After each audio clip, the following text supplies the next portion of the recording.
19வது அதிகாரத்துல பாத்தீங்கன்னா அவனுடைய பார்வை இன்னும் கொஞ்சம் ஸ்பெஷலான பார்வை. 23வது வசனத்தை பாருங்க பாப்போம். அவன் அதுக்கு முன்னாடி பேசிட்டு இருந்ததால ரொம்ப சங்கடமா பேசிட்டு இருந்தான். எல்லாரும் என்னை விட்டு போயிட்டாங்க, அவங்க அப்படி ஆயிட்டாங்க, இவங்க இப்படி ஆயிட்டாங்க அப்படின்னே புலம்பிக்கிட்டே இருந்தான். புலம்பிக்கிட்டு இருக்கிற நேரத்துல திடீர்னு பார்த்தா அவனுக்குள்ள ஒரு பூஸ்ட் வருது, ஒரு பலன் வருது. பலன் வந்த உடனே சொல்றான், அந்த ரெவலேஷன், அந்த வெளிப்பாடு வந்த உடனே அவன் சொல்றான், நான் இப்பொழுது சொல்லப்படுகிற வார்த்தை எழுதப்பட்டால் நலமாயிருக்கு அப்படின்னு சொல்லிட்டு அவன் சொல்றான், என் மீட்பர் உயிரோடு இருக்கிறார். எல்லாரும் சொல்லுங்க பாப்போம்.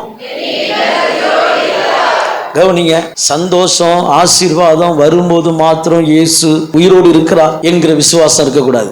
கஷ்டம் வரும் பொழுதும் இயேசு உயிரோடு இருக்கிறார்.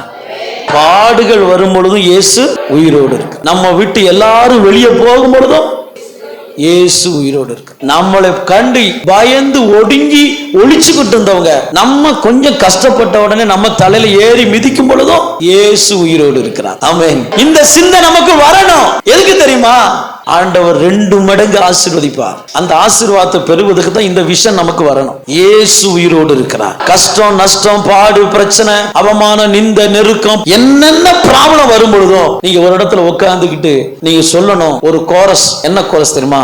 என் மீட்பர் உயிரோடு இருக்கிறார், என் மீட்பர், என் மீட்பர். இதை சொல்லிக்கிட்டே இருக்கணும்.